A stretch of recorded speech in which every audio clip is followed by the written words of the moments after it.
Perkenalkan, nama saya Dias Riyadi Bukoting.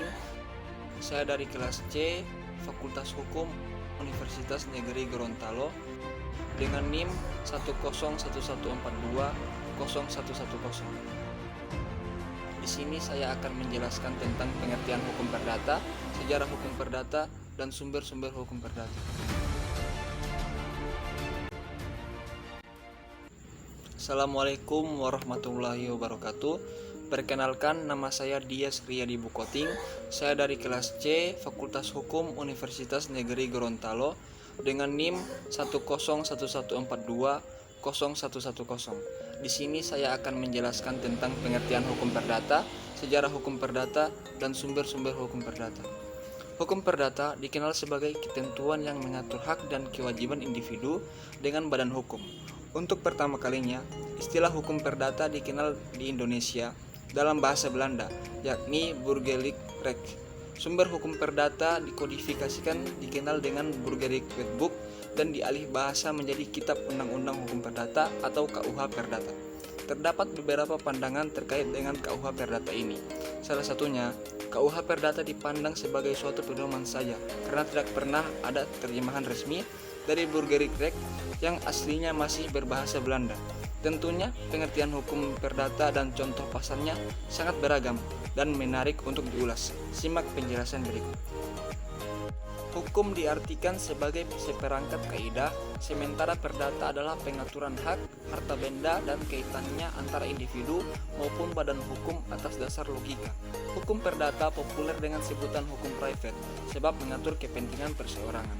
Berikut ini beberapa ahli yang menyumbangkan definisi hukum perdata menurut pandangannya. Yang pertama, Profesor Subekti.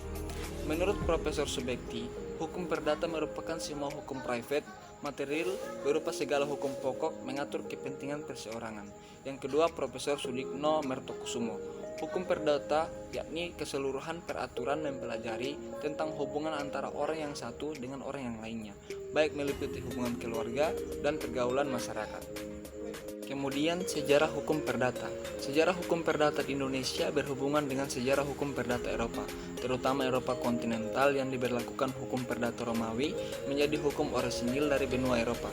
Akan tetapi, karena kultur dan aturan masyarakat masing-masing di wilayah berbeda, membuat orang-orang mencari kepastian dan kesatuan hukum. Berdasarkan catatan Napoleon pada tahun 1804, telah dihimpun hukum perdata yang dinamakan Kode Sivil de Prancis. Masyarakat Eropa juga mengenalnya dengan sebutan Kode Napoleon terhitung tahun 1809 sampai 1811, di mana Prancis tengah menjajah Belanda. Seiring dengan itu pula, Raja Lodewijk Napoleon menerapkan Wetboek Napoleon Ingerik Voorhet Koninkrijk Holland. Isinya hampir sama dengan Kode Sivil de Prancis, dan Kode Napoleon diberlakukan menjadi sumber hukum perdata Belanda. Usai masa penjajahan berakhir, Belanda akhirnya menerapkan secara tetap Kode Napoleon dan Kode Sivil de Prancis sebagai aturan hukum. Barulah tahun 1814, Belanda mengkodifikasikan susunan ini menjadi Kitab Undang-Undang Hukum Perdata atau Sipil. Dasar kodifikasi hukum Belanda tersebut dibuat MRJ M. Kemper dan dikenal dengan Outwerp Kemper. Namun sebelum tugasnya selesai, Kemper meninggal dunia pada tahun 1824. Selanjutnya, kodifikasi hukum Belanda diteruskan oleh Nicolai yang ketika itu menjadi ketua pengadilan tinggi di Belanda.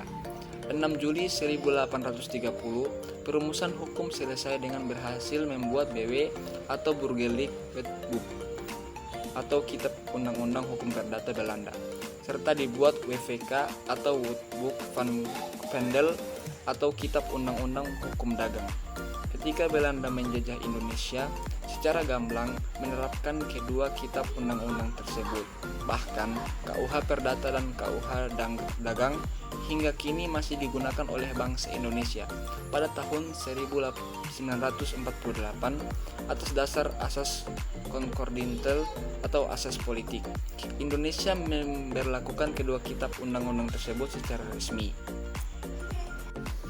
Kemudian yang terakhir, sumber hukum perdata.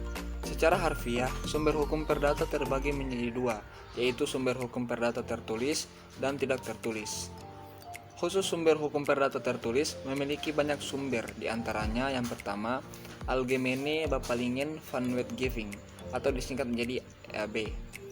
Yang kedua, Burgerlijk Wetboek atau disingkat menjadi BW atau Kitab Undang-Undang Hukum Perdata.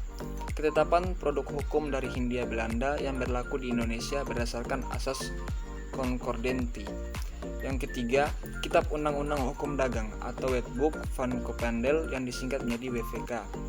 Yang keempat, Undang-Undang Nomor 5 Tahun 1960 tentang Pokok Agraria. Keberadaan UU ini mencabut berlakunya buku 2 KUHP yang berkaitan dengan hak atas tanah kecuali hipotek.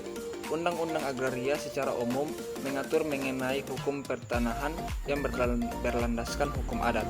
Yang kelima, Undang-Undang Nomor 16 Tahun 2009 Nomor 1 Tahun 1974 tentang perkawinan. Yang keenam, Undang-Undang Nomor 4 Tahun 1996 tentang hak tanggungan terhadap tanah dan benda berhubungan dengan tanah. Yang ketujuh, Undang-Undang Nomor 42 Tahun 1999 tentang jaminan fidusia. Yang ke-8, Undang-Undang Nomor 24 Tahun 2004 tentang lembaga jaminan simpanan. Yang ke-9, Inpres Nomor 1 Tahun 1991 tentang kompilasi hukum Islam. Sekian presentasi dari saya. Mohon maaf apabila ada kesalahan kata. Wallahul musta'an. Wassalamualaikum warahmatullahi wabarakatuh.